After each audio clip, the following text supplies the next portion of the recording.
Welcome back to this series on controlling stress and anxiety by building an ant trap. Hi, I'm Dr. Kieran Brown. I'm here to help you understand stress and anxiety better because once you understand it, you can find your way to controlling it. I hope you found the information on automatic negative thoughts or ants useful.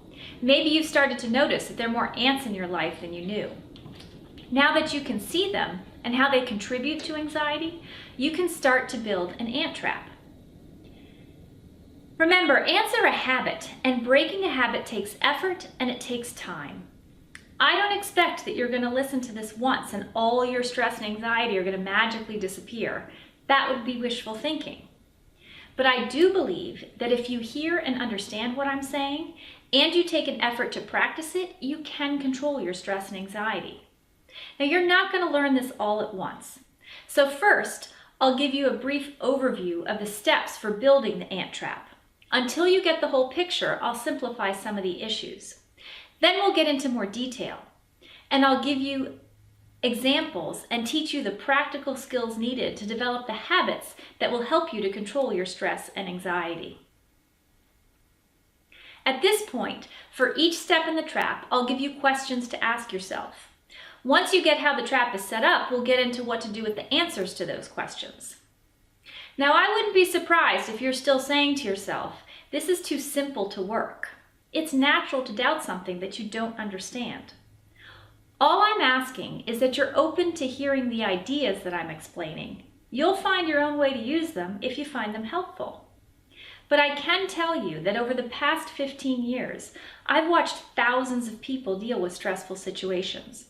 What I'm sharing with you is what I've learned from the people that I thought did it the best. That's how I developed this method.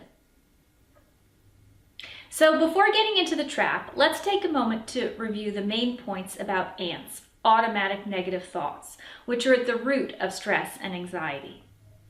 So the first point was that a negative thought is any thought that gives you a negative emotion. It's not the thought, it's your response to the thought that determines if it's positive or negative. The second point was that anxiety comes from negative thoughts that are repeated and automatic, from the trail of ants. And the third point was that ants are a habit, and they often come in thought patterns like catastrophizing, all or none thinking, or what-if thinking. So those are the basic points about ants. Be sure to watch the other videos if you want more review or more details. So now that we've established ants as the problem, let's get into building the trap. As you go through this, think of a situation that recently caused you stress and see how you would apply the steps that we're about to go through to that situation. So the trap has 4 steps, T-R-A-P. The T stands for track your thoughts. Just listen to yourself and ask, are your thoughts making you feel good or are they making you feel badly? Think about the situation that recently caused you stress. What were you thinking as it was going on? Was your internal monologue making the situation worse? Remember, ants are all about how you respond to your thoughts, how your thoughts make you feel. You have to start listening to yourself. So that's the T for track your thoughts. The next is R, which stands for recognize ants and their triggers. For many people, ants are so familiar they don't even recognize them as being there. They're not just negative thoughts, they're automatic negative thoughts. And it's the A for automatic that makes them so challenging. They just show up. And in the beginning, you just have to start recognizing that they're there. Remember, you can't choose to change a habit until you see that it's there. And it might help in the beginning to start thinking about the types of ants that we discussed. Think about, are your thoughts going along the lines of catastrophizing or all or none thinking or what if thinking? Review the video on the types of ants for more information. And sometimes it can be easier to see these patterns in other people. Ants are everywhere. Start listening to the people around you and you'll become an expert ant detector. Eventually, once you recognize the ants, you can start to look for their triggers, the situations, emotions, thoughts, and even people in your life that start the ant infestations. But I'll get into that later. I'll describe all the steps first, and then we'll get into how to practice them. So far we have the T for track your thoughts, The R for recognize ants. And now for the A. The A stands for arrest the ants. You have got to stop, stop, stop. Now you may say to yourself, I can't stop my thoughts, but that too is just an ant. You absolutely can stop your thoughts, because the only thing we always have control of in our lives is our thoughts. You're just not used to controlling the ants yet, because they're still an automatic habit. And just like the A in ants, the A in the trap can be the hardest part, but it's not impossible. It just takes practice. Until you get into the habit of using your ant trap, the ants will be there. But remember, it's the repeated negative thoughts, the trail of ants, that leads to anxiety. There's nothing wrong with a few negative thoughts. You just have to decide, are you going to arrest the ants and stop the infestation, or are you going to let them take over? It's up to you. Breaking a habit can be challenging, and we'll talk more about the techniques for arresting ants, but for now, that's the A in the trap. Arrest the ants. And finally, that brings us to the P, which stands for positive aspect.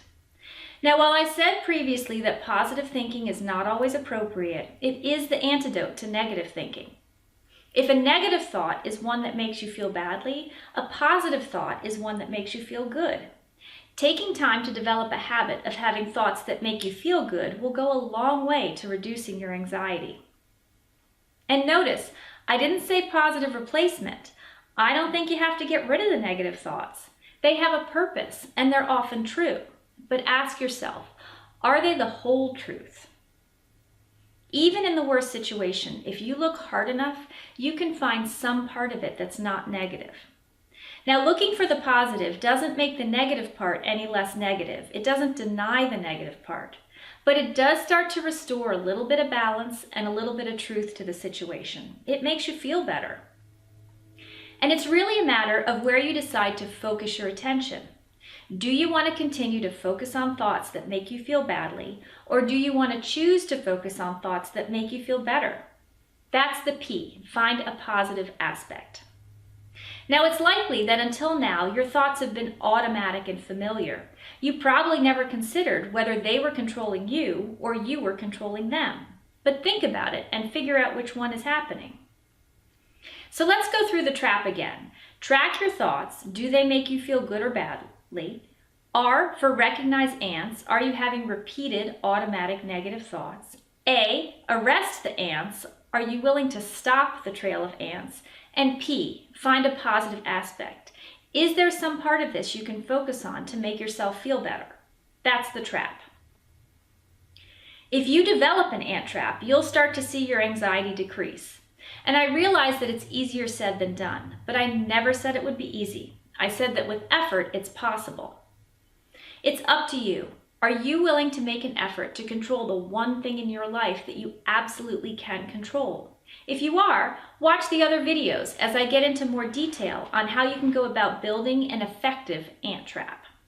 And remember, you can find your way to health, understand, and thrive.